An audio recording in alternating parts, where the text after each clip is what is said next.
For those of you who don't know me, my name is Rabbi Julie Roth. I'm the executive director of the Center for Jewish Life here at Princeton, which is also Princeton Hillel, and the Jewish chaplain for the university. This past May, I heard the same refrain over and over again.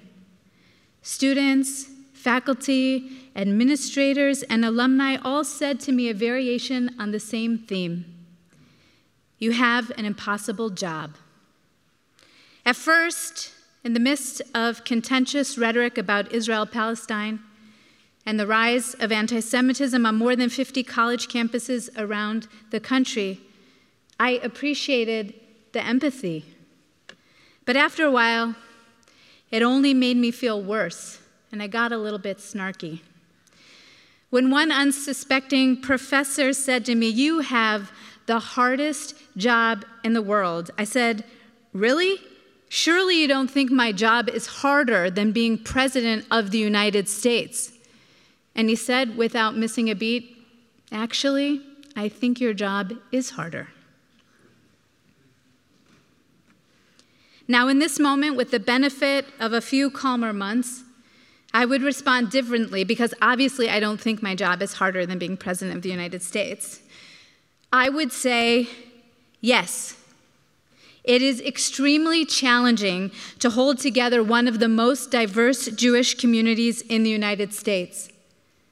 But where else does a rabbi get to speak at Reform, Conservative, and Orthodox services on Yom Kippur?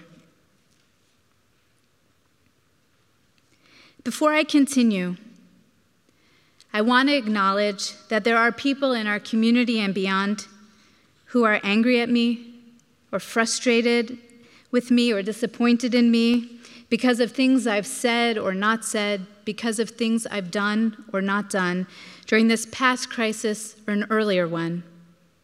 Whether you've spoken to me directly or published your views in the newspaper or relayed your feelings through others or remained silent, I want you to know I think about you and your point of view often. I hope you'll be able to hear what I have to say tonight, regardless. I also want to acknowledge there are new students and returning students and other people in our community that I haven't met yet or that I don't know that well yet. I hope this will be an invitation for us to get to know each other better. Earlier this week, I was playing the game Super Mario Brothers with my daughter, that old school video game where a little man in overalls with a mustache runs around jumping over and on things. Maybe you've played it too. If you get hit by a turtle or a rotating fire bar or you fall off a cliff, you die immediately and you get a new life to try again until you run out of lives and start the game over. In other words, you can keep trying to get better at the game. And if you fail, no one actually gets hurt in real life. But that hasn't been my experience with tough and controversial issues in the Jewish community at Princeton, whether related to Israel-Palestine or LGBT inclusion or Jewish identity or sexual assault. When we try and we fail, people get hurt. Yes, we learn from the experience and we grow and maybe even do better the next time. But I want to live in a world, even if it seems impossible, where we learn these lessons without getting hurt. Just over 2,000 years ago, there lived a religious leader and scholar named Hillel. He ran an academy called Beit Hillel, which had a rival academy called Beit Shammai. This was kind of like Princeton and Harvard, except the two schools disagreed about almost every matter of Jewish law and practice. And yet they saw themselves as part of one family, allowing their children to marry each other despite numerous fundamental disagreements about how to live an authentic Jewish life. Today, Jewish law follows Beit Hillel, including many of the practices we take for granted, like starting Hanukkah with 1 candle and building up to 8 candles on the last night. The Center for Jewish Life, which is also the Hillel at Princeton University, inherits the legacy of its namesake, Hillel the elder. Hillel and his students teach us that it's possible to hold opposing points of view and still be part of one family. The Talmud records that Rabbi Abba said in the name of Shmuel, for 3 years, the house of Hillel and Shammai argued. One said, Halacha kimotenu, the law is like us. And the other said, Halacha kimotenu, the law is like us. A heavenly voice finally spoke and said, Elu ve'elu divrei Elohim chayim. These and these are the words of the living God. And Jewish law is like the house of Hillel. Each side claimed to hold the truth with capital T, but a heavenly voice affirmed the truth of both points of view. Ultimately, Hillel and Shammai were measured not by the merit of their arguments and positions, but by the merit of the people teaching the laws. In a clever foreshadowing, the Talmud uses the word kimotenu, which literally means like us. When they said halacha kimotenu, they weren't saying the law is according to our principles and our philosophy. They were saying the law emulates our character. The Talmud goes on to explain that Jewish law follows Hillel because the students of Hillel were gracious and kind. They taught their own ideas as well as the ideas from the students of Shammai. And if that wasn't remarkable enough, the Talmud goes on to say that Beit Hillel took one step further. Hillel went so far as to teach the views of Shammai first. Even if we're not always able to teach ideas we don't agree with, we can be gracious and kind. If I'm honest, when I've been involved in the past in writing a statement or an op-ed, my primary guiding principle has been to be more tempered than my opposition. Is that enough? Is that enough in an environment as toxic as our current political discourse? How are we complicit in tolerating and perpetuating a campus climate and an internal culture within the Jewish community where bullying and villainizing happen far too often? I wonder sometimes, what will it take? What will it take for us to restore to a basic norm of respect? What would make it possible for us to remember that the people we disagree with religiously or politically are created in the image of God? If empathy is a skill, and research shows that it is, we can cultivate and strengthen, then how can our community emulate Hillel and always at least strive to understand the perspective and feelings of those whose opinions we disagree with so vehemently? Yesterday, I called the young alum who inspired this sermon. Last spring, I saw her serve on the CJL's Israel Advisory Committee alongside another student who had once been her adversary.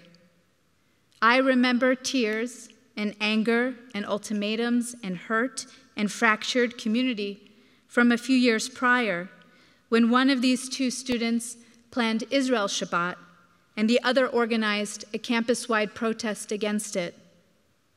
I was crazy enough to put them on the same committee, and as surprised as anyone to see their dynamic shift in time. Suddenly, instead of representing the opposing interests of their student groups, they were working together towards the common goal of making the CGL as welcoming as possible to students with very far-ranging political views about Israel. I saw their respect for each other grow in time, and while I knew the crisis they endured had taught them both a great deal, I wished there was a way for them to have learned those same lessons without being hurt. For Beit Hillel and Beit Shammai, there was something larger at stake than being right, than holding the truth, than being the one to determine the norms of the Jewish community. The larger something at stake was Ahavat Yisrael, love of the Jewish people. That's why both points of view are preserved in the Mishnah and the Talmud, and why we spotlight this example of derech eretz, of being able to disagree from a principled place of Jewish values, and yet treat each other with kindness and graciousness.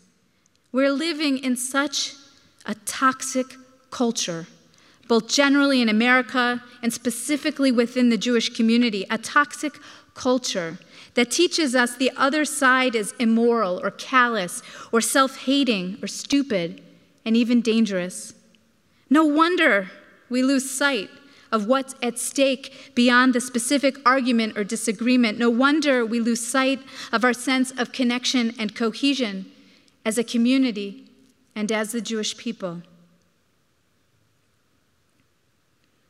On Yom Kippur, we pray not as individuals, but rather as a community and as the Jewish people. Here at Princeton, we are a community made up of Jews of all religious, secular, and interfaith backgrounds, wide-ranging political viewpoints, all genders and sexual orientations, and different racial, ethnic, cultural, and international backgrounds. Embedded in the language and structure of the prayers of Yom Kippur are reminders of the relationships that bind us to each other and to the Holy One. We admit our shortcomings and wrongdoings in the plural language of we. We're going to do it in just a few minutes. Ashamnu, Chatanu. Yom Kippur is a day of collective reckoning made possible because of the promise of love. Ahavat Yisrael. Love for the Jewish people is hard to explain. Perhaps the connection we often or sometimes feel for each other and for the Holy One comes from our shared history, maybe from our shared destiny, our origins as a family. It is a love that isn't always merited, that isn't always evident, that isn't ours alone, but a love that persists nonetheless. A love that makes forgiveness possible. A love that can make space for compassion and empathy to emerge. I hear the naysayers in my head. I hear them all the time. Some of them say there are principles and values that are more important than inclusion, or there are some beliefs and viewpoints that are so problematic that the people who hold those positions are no longer welcome in the community. In response, I say, Hakadosh Baruch Hu, the Holy Blessed One, put aside his justified righteous anger after our ancestors worshipped the golden calf just after being freed from Egypt. It wasn't easy. God's first response was to destroy us, but Moses pleaded with God and ultimately awakened God's mercy with one word, Amecha. Moses said, forgive these people because they are your people. Not because they're perfect, not because they always deserve it, but because they are your people. And we reiterate this message over and over again in our high holiday prayers. We ask our God and the God of our ancestors to forgive us, ki anu amecha, because we are your people. To the naysayers, I plead, if God can overcome anger and embrace mercy because of connection between us that transcends our differences and our disappointments, can we at least try to do the same? The two students who served on the Israel Advisory Committee, well, they didn't become friends. But they stopped using harsh words, and they began to see themselves as being on the same team, working together to build a community where they could both be accepted for who they are and what they believe. But as far apart as they were from each other, and they were far apart, They weren't at the farthest ends of the spectrum. Recently, one of them asked me if I believe something I've been told many times this summer by people at the farthest ends of the spectrum. They say that no matter what I do, some students will never feel included in the community because their viewpoints are simply incompatible. He asked me, "Do you believe that's true?" I paused and I sighed, and I said, I really don't know. But I do know this. I sure as hell am going to keep trying. If the other student who just graduated could go back in time to her first year at Princeton before Israel Shabbat, she would have intentionally had conversations with people who hold radically different views. They were there in the CJL. She knew who they were, but she didn't seek them out. In her words, it's